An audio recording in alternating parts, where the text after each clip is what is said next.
Welcome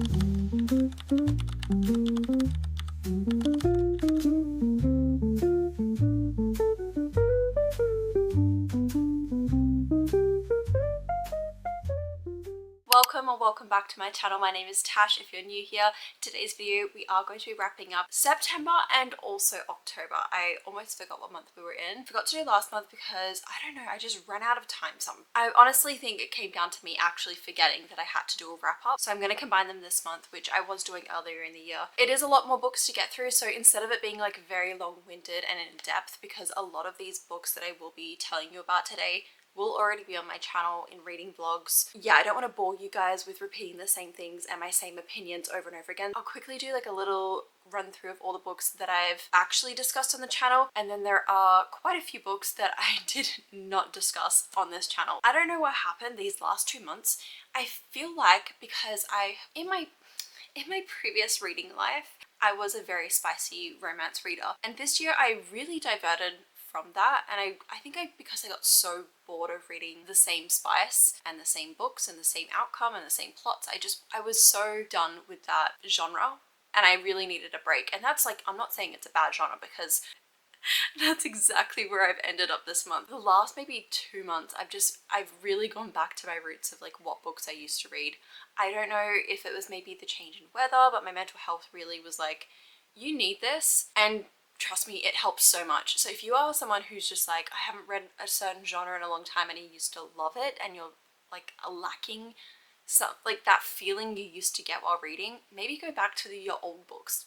Read a fan fiction. Honestly, I read one fan fiction maybe a couple weeks ago and it was the best thing I did. That being said, I just wanted to give you a heads up. There are quite a few books that I didn't end up reading, because sometimes when it's, you know, 10 p.m. at night and you go, I need a spicy book before I go to bed, and then you end up staying up till 4 in the morning finishing the book.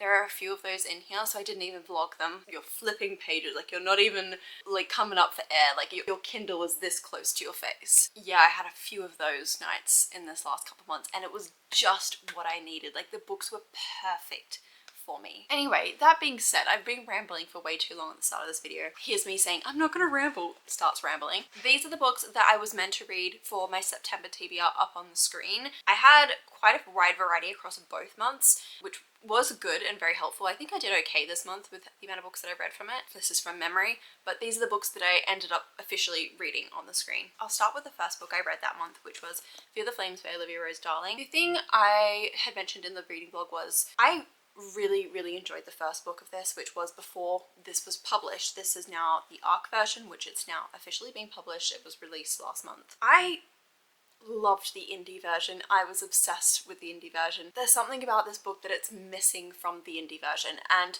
it has been cut back.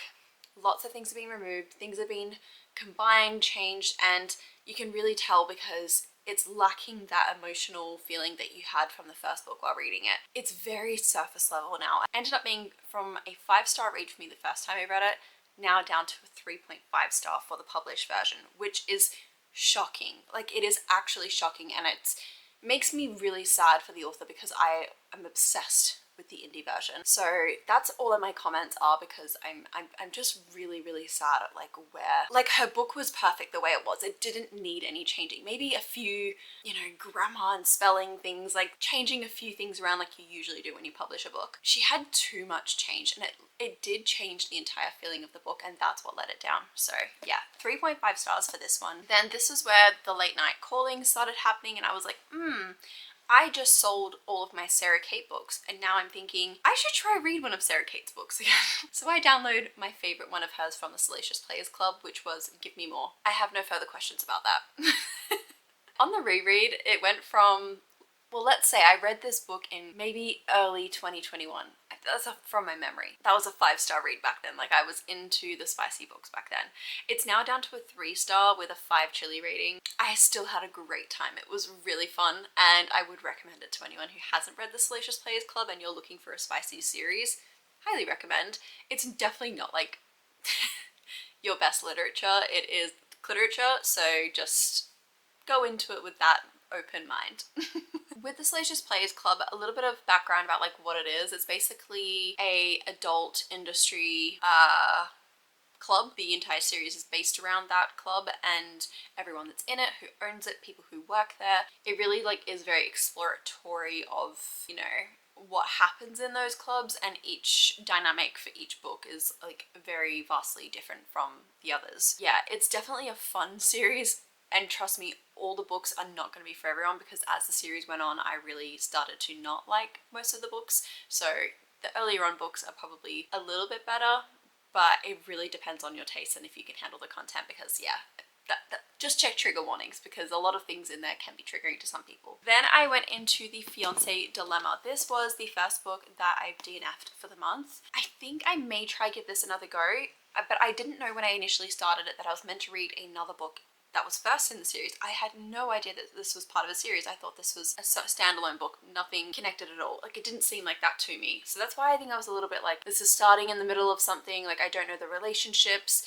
The connection wasn't feeling for me. So I'm like, maybe these characters were introduced in the previous book, so people had a bit of an idea about like everything going on. I didn't, so it could also be Elena Armour's writing. Like, I haven't read one of her books in forever as well. Like, this is probably early 2021, 2020 that I read her books, so it's been a while. It could possibly be her. It could also be me not reading this series in book order. Anyway, my full opinions are in one of my reading vlogs, so if you want to go find that, you can check that out there. Then from there, I went on to read Swift and Saddled. This is a cowboy romance book. It is the second book in the series. I read Done and Dusted a while ago. Lila Stage, I think she's now up to her fourth book for the series. I'm honestly not too sure. I haven't seen or read or heard about any of the other books. I remember everyone talking about Done and Dusted, and then I just started Swift and Saddled, and do you know what? They're both on par with each other. I would say that this series is like probably more like a 3-star series for me. They're fun. They are cowboy, small town romance, fluffy, spicy, just a bit of everything in there, and I think it's like good for when you need like a quick, easy book, maybe between fantasy books. It's perfect for that. Now, thinking about what Swift and Saddled tropes were about, that's another question, because right now I can't even remember what the plot was. I can't even remember what the plot is right now. Like, I can't remember the tropes, I can't remember what happened, I can't remember the characters' names. Like, it's one of those books where you read it and then you're just like, well, that's been and done. Talking of cowboy romances, a book that I have remembered was the book that I followed up with after that, because I got into a bit of a cowboy mood, and then I found this book on Goodreads. Sorry, not Goodreads, on Amazon. I was just doing like random searches on there, and on my Kindle Unlimited it was suggested, and Alive and Wells came up. I've not heard of this series at all, or this author at all. She was completely just a random author that I found, and I'm actually quite surprised with this book. This series in general, I've read both the books in this exact month. I literally finished Alive and Wells and then went on to reading her second book, which was Seeing Red. I couldn't like finish book 1 and then not read book 2 because they were so good. This author, it was like a little bit of a surprise to me, and I really enjoyed it. Again, it is not a series that I would say is highly rated on my end, but I would say it's more of a fun series to read, but it does have some darker topics in both the books, so just check out trigger warnings for either of these, because yeah, there was like DV in the first one, and the second one was abusive, questionable relationships and exes. Again, both of these are in one of my reading vlogs. It should be the reading vlog that is Reading Until I Find a 5-Star Read. So if you are looking to get more of an in-depth review about both of these, go check there. My final review for Alive and Wells was a 3.5 star, and Seeing Red was also a 3.5 stars. I really, really enjoyed these. I'm not gonna lie. If you are looking for a cowboy romance book, small town, instead of it being light and fluffy, you've got a bit of an edge to it. It does have a little bit of a darker side, darker themes. The angst was definitely there. Like, that's what kept me hooked. As soon as I started reading, I was like, oh my god, I need to know what happens. Like, this is very intense.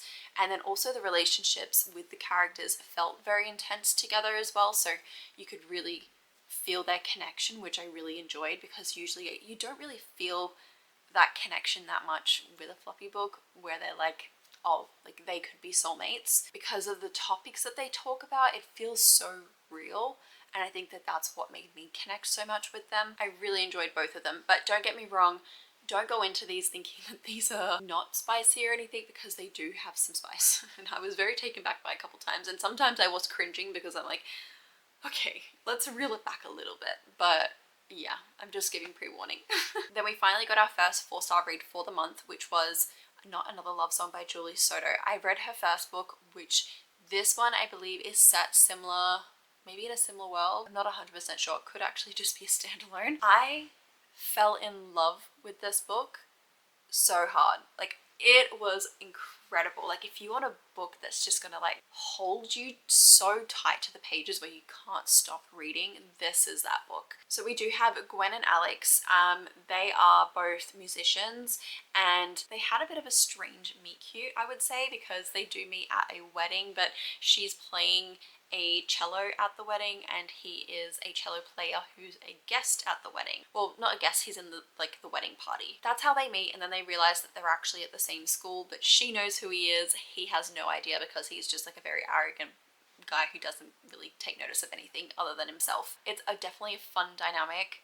It is very lust driven. Julie was able to make music, which I have no idea about, like besides obviously just listening to music, but she's able to make like the terminology of music seem so sensual, but also just so interesting. Like, she made it so easy to understand what was happening. Like, some points I'm like, what is even happening? But I understood what was happening because of the way she would describe the feeling of the music and the words she was using. Like, it was just so well put together. Again, this is in that same vlog I'd mentioned just earlier. Please go watch it because I do go in depth about this book there, and it's incredible. Honestly, it's just one of those books that will grip you in so quickly. There's only a few comments I would say that I would wish the author had changed and made it a little bit more of a friendship connection than just a lusty connection, because that would have really made it a 5-star read for me. I think it was really missing that connection on a deeper level rather than just like their physical attraction to each other.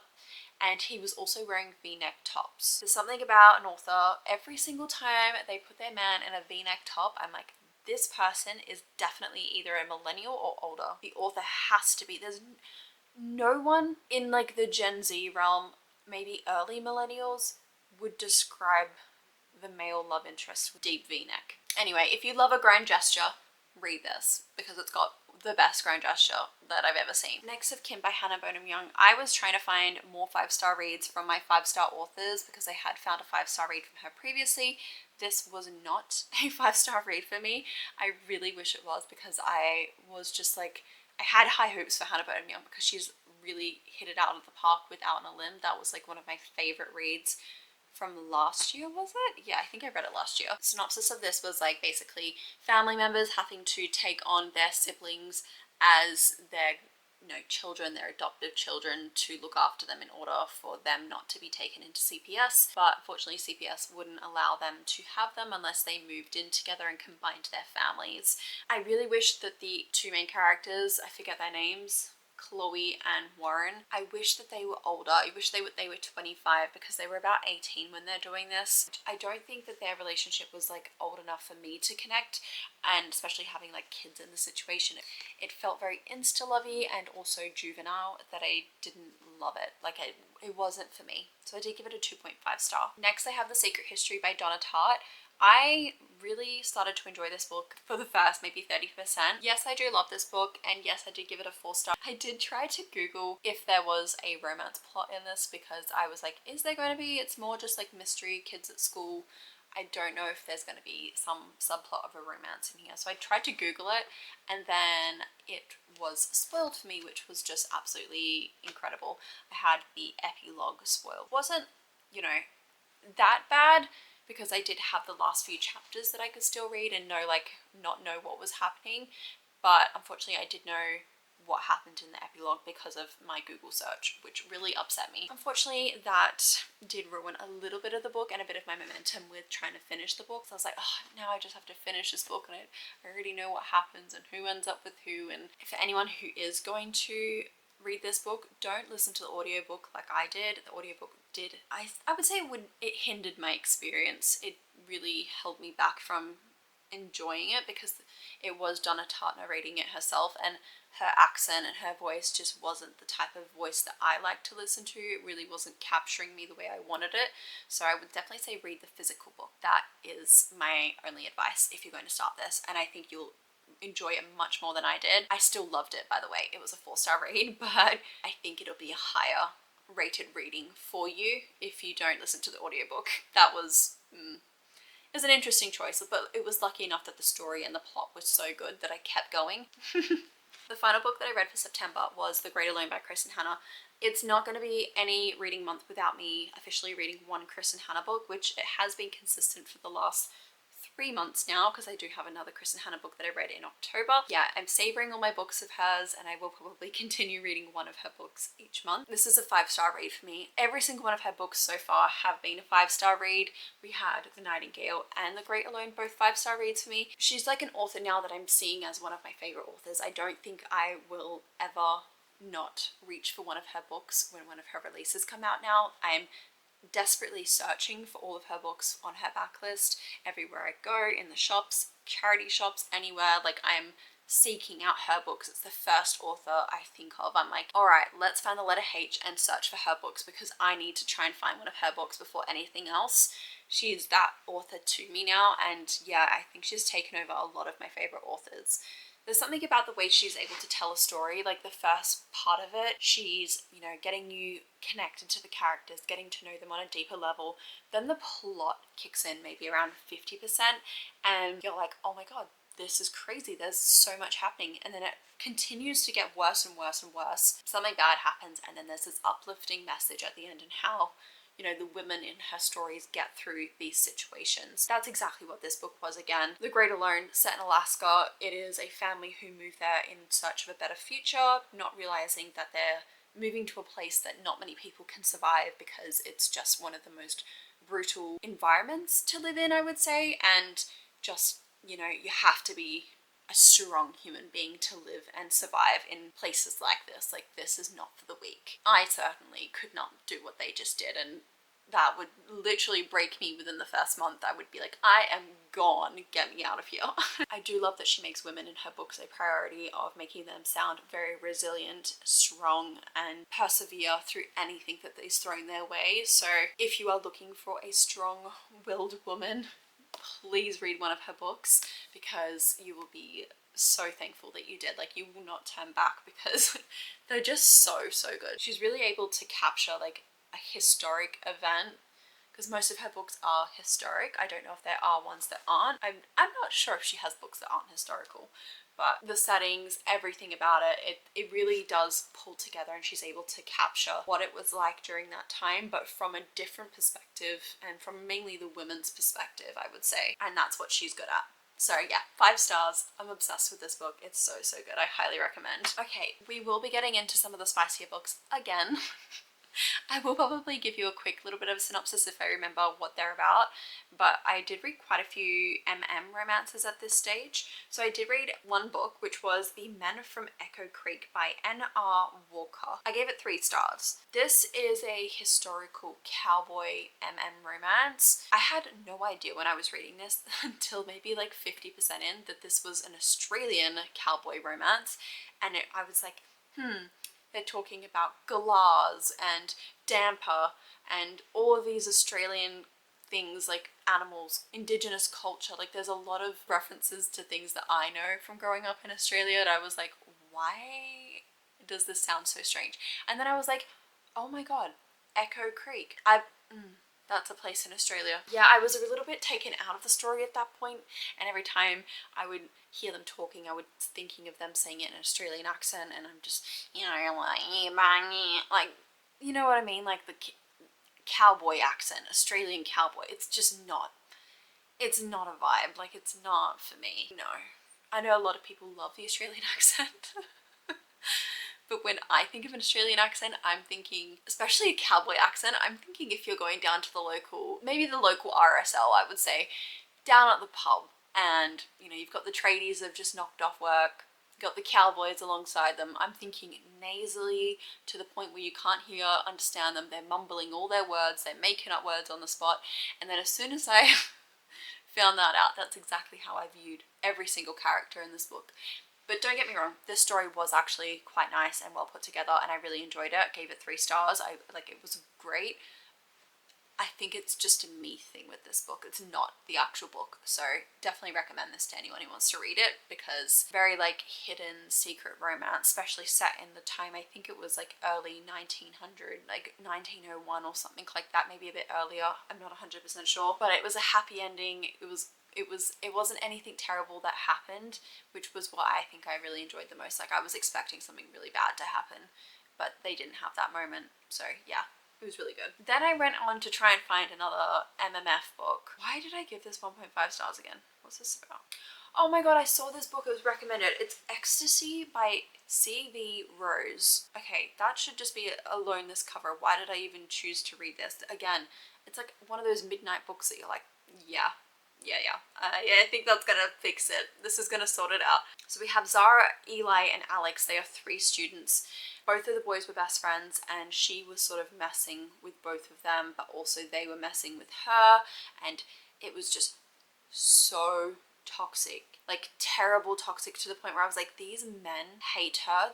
Like, these aren't even good people. They're doing such horrible things to each other. She's also not got any respect for herself, and it was to the point of like, I can handle a dark romance, but this was like, oh my god, do not do this to yourself. Like, please, like, leave. He is abusive physically, emotionally.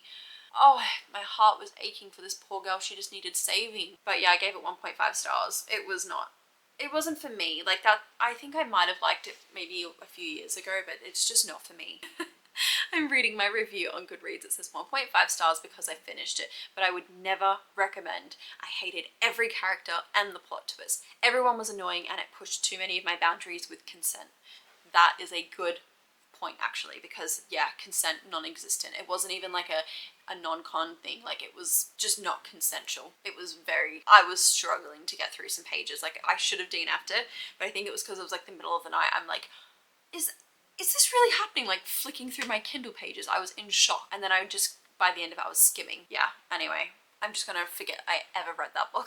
Then my final book that I read that month was Stupid Dirty by Erin Russell. I gave that 3 stars. It was a motocross romance, dirt bike motocross. It was actually, I think I read a motocross romance recently that, I'll put it up on the screen here. I didn't like that one. I didn't like the relationship dynamic. This one's a lot better. I would recommend you to read this one over that other book. I forget the name of it, but this one's a lot better. Basically, they are rivals, and they're in this small town.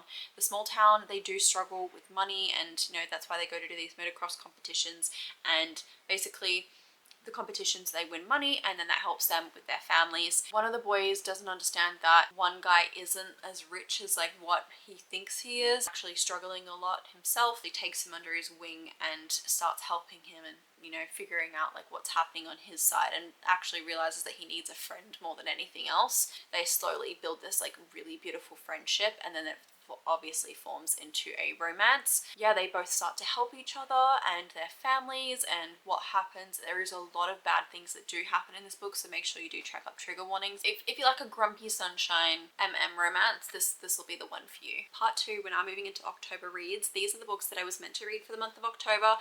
I had such an ambitious TBR. I did not meet hardly any of my TBR, which I was very sad about, but I did try. But these are the ones that I actually read for the month. Knowing that I was going to read Wild Eyes this month, I did start out by reading Reckless. I had read Heartless the month prior in August, and I thought, I'm gonna start Reckless and just see if that was a reread, and it was again a 5-6 star read for me.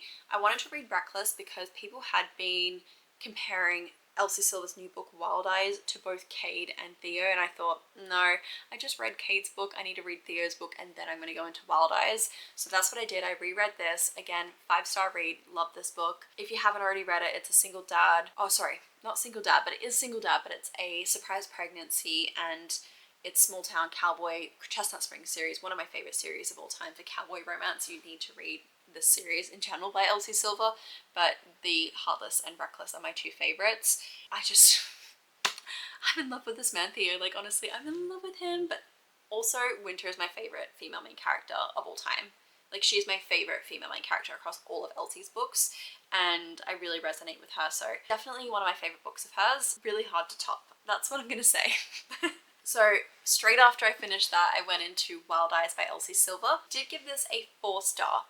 And my reason being, I did mention in my vlog, which is up on my channel, I enjoyed like most of this book, but I just didn't get that 5-star feeling while reading it. There's something about Skylar's character and like Wes's character together. I just like, I don't know if I enjoy like a celebrity trope. Maybe that's just a me thing. Like when one of the characters are always famous, it really like, I'm like, oh, this just doesn't seem realistic. Like I start thinking about me and Harry Styles and I put myself in that situation. I'm like, as much as I would love that to happen, like it's just not realistic. And like when I think about a celebrity and a non-celebrity getting together in a book, I'm just like, I can't do that. Like it's getting my hopes up. Like I just don't see that happening, so then it takes me out of the story, and it's just one of those things I have. I don't know, that's probably like a very unpopular opinion, I would say. Like not many people would think that way about this. A lot of people do love this trope, and a lot of people loved this book, and I love this book, but just not a 5-star. It's just not a 5-star. It doesn't meet up to Cade or Theo. Like it's no way that West is ever gonna reach that.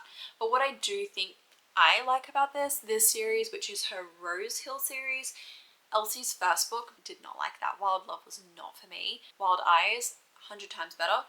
But I feel like with the series going on, I'm hoping and praying that the series just gets better and better with each book. So I'm holding out.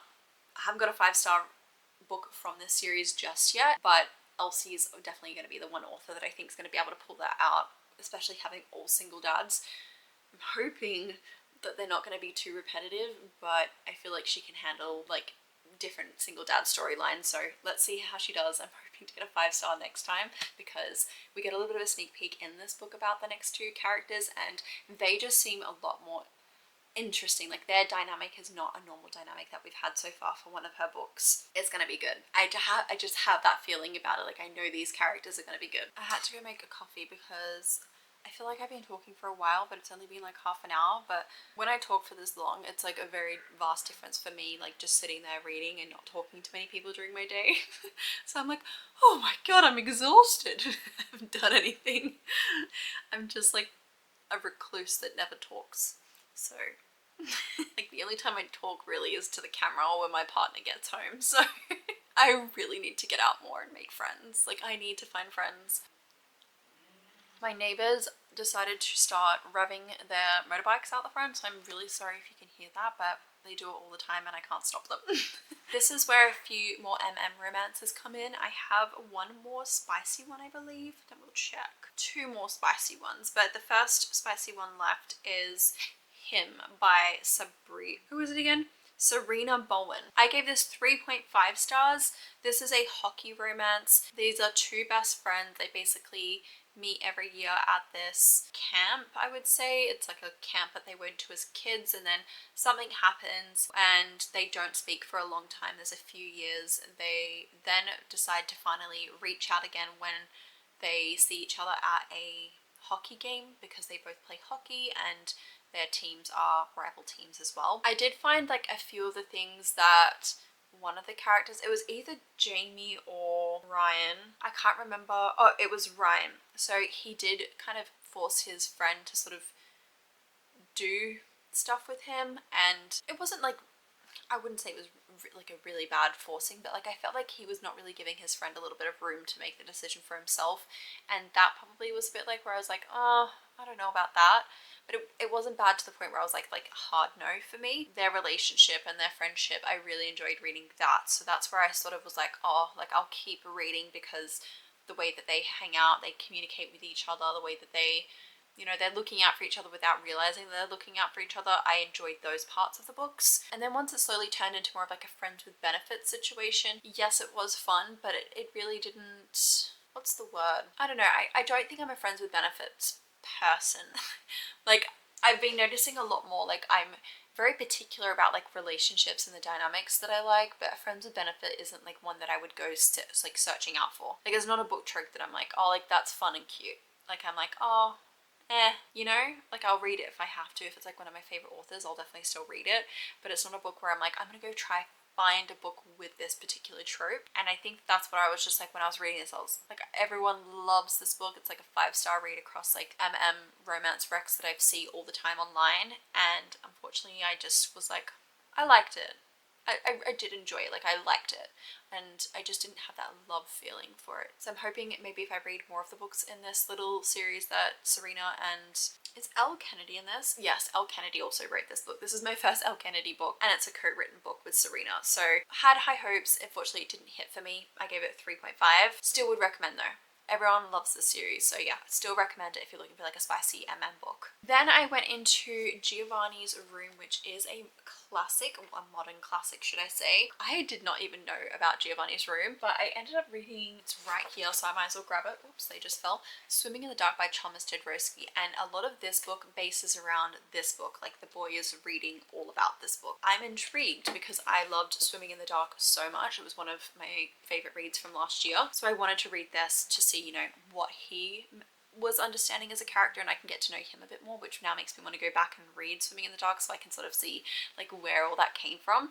I gave this a 3.5 stars. I liked this book. Again, I don't know if it was the style of writing. I would say like this is definitely a more character driven book. Like you are taken into the story from the very start, and then as the book goes in, the characters and them moves more into the plot, and then the plot just really takes off, and it's a very exaggerated and a very it's a lot. It felt very messy, and I think that probably was made and done on purpose to reflect more of what was happening inside of their heads, because as things went on, things got very messy between them, and it probably was, you know, meant to be like that, but I didn't enjoy where it went and how it was handled. And one of the characters, who is the main character that we're reading in, which is David's point of view, we are in his point of view for the entire book, I did not like his choices and him as a character. I think a lot of his choices that he did make, I understand, were out of like scarcity, and like he was, you know, he just didn't know what to do because it was the 1950s in Paris and they are in a male-male relationship, which I don't believe it was illegal in Paris, but it was illegal in America where he was from.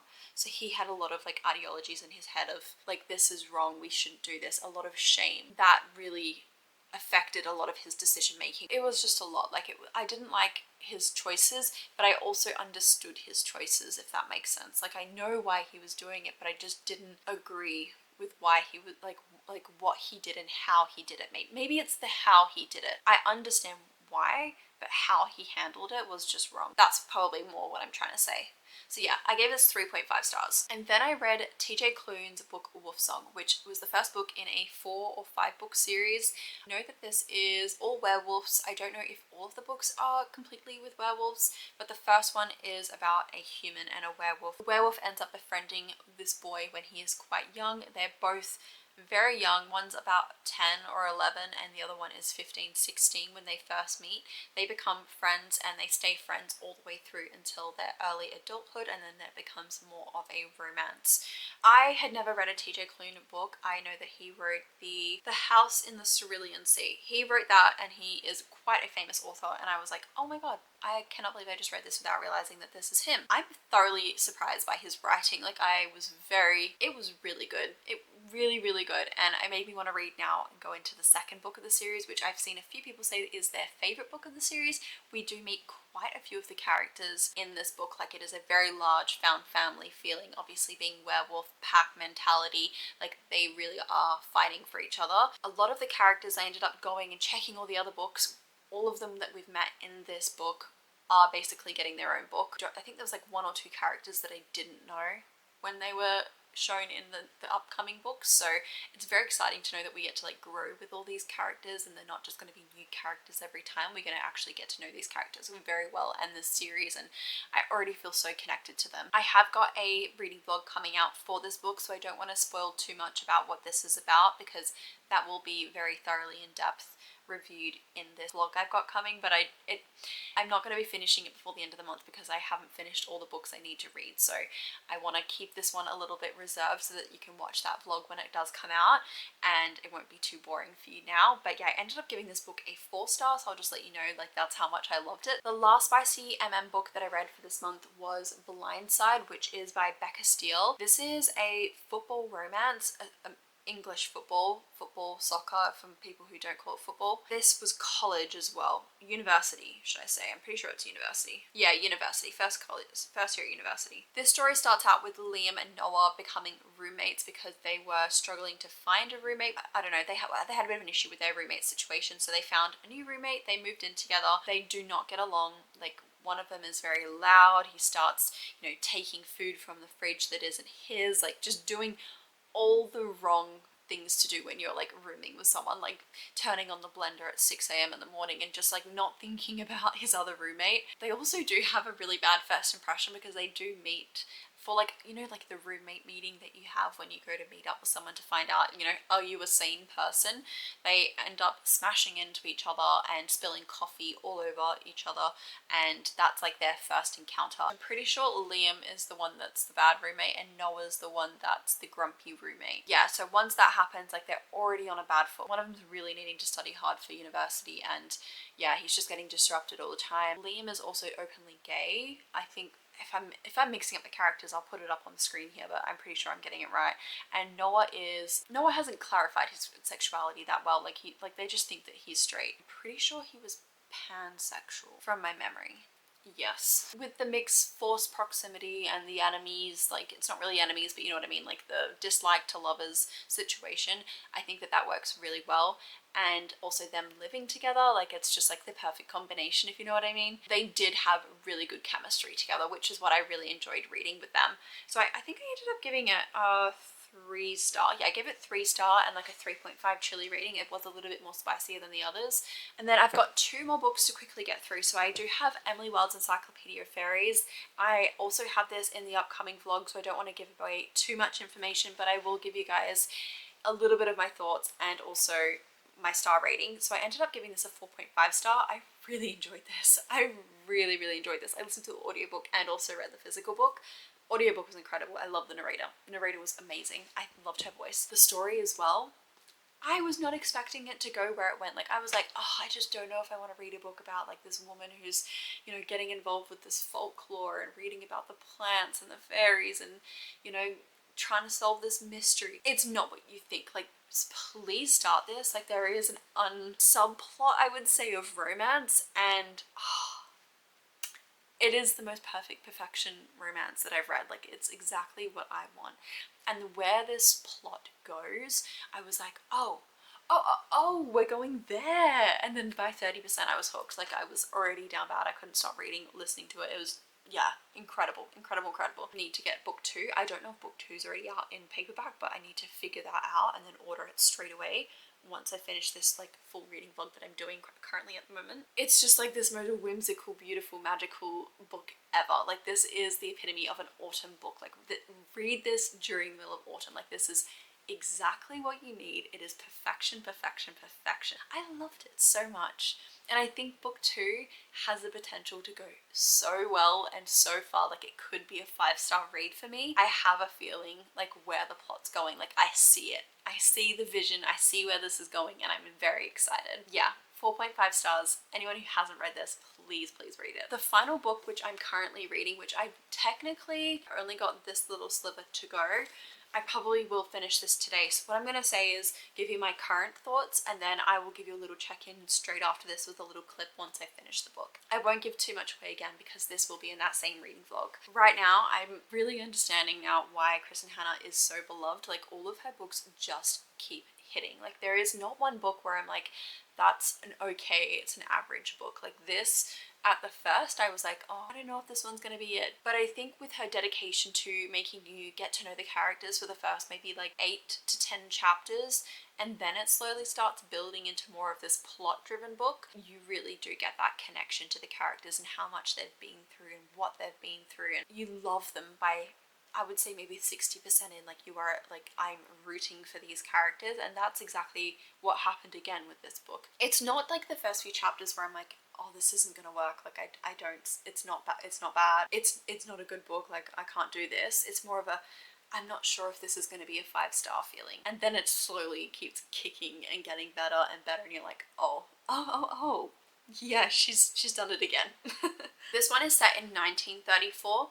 And it's about being on the Great Plains and owning a farm and like making a livelihood from the farms. So she did start out as like a teen, no, not a teen pregnancy. She was 25 when she got pregnant with a boy who was 18, and her father ended up forcing her to get married to him, and she then has to be put on this farm field with his family, and because she's being disowned by her own family, and then forced now to raise this child with them, not knowing who they are and being alone. We're basically following her story of how it she gets through these hard times. It is the Great Depression, like we are in the middle of like the worst times. Being a farmer, it's like the worst of the worst, like the dust storms coming through, they've had no rain, anything, like it's full survival mode constantly for her, and especially then having kids and, you know, trying to make ends meet. Yeah, it's really about like seeing like what sacrifices a mother truly gives to her children, and like what she does in order to like give them a better future and a better life as they get older. And yeah, I'm really enjoying it. I think it's very powerful. She's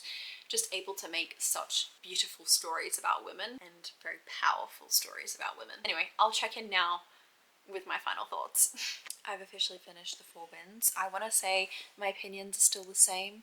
I think this is a great book, but I think I'm going to rate it a 4.25 stars, only because I didn't have the same emotional connection to it as the other ones towards the end, which was probably maybe like 75 pages left, and that's usually where her books hit me the most. And I have cried to the last two that I read of hers, and I haven't cried to this one.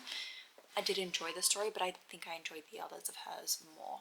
But I would still recommend this book to anyone. It's so good. Powerful message, again, about women, and yeah, 4.25, I think that's a good rating for it. We're back to me again, but I just wanted to round up the video here because I did have quite a few good reading months. I mean, I didn't do too well with my TBR for this month. I was just way too ambitious, so I have cut it down for this month. If you haven't already seen my November TBR video, it's definitely a lot shorter. I definitely had a lot more spicy books than previous months. I was just really needing it, and sometimes, you know what, like it really gets you through. So I'm not even going to judge myself for it because it was right, and it was exactly what I needed. They were what I needed at that time, and I probably will still continue reading them through the upcoming months. I don't know, I think I'm back on my spicy book reading. Who knows, I change every 3 or 4 days, I swear. I know that this was a lot shorter than my usual wrap-ups and reviews, but I thought I didn't want to bore you with the books I've already reviewed. I hope that you enjoyed it this way. If you want me to review them more in depth again still for next month, even though I've already given a full vlog about the books, let me know, because I will still ramble on about them. I love rambling on about books, so it's not an issue for me, but I just didn't want to bore you, if that makes sense. So let me know if you didn't like this style of video and you want more of an in-depth review, because I will do that for you. So yeah, I'm gonna love you and leave you here, and I will see you guys in my next video.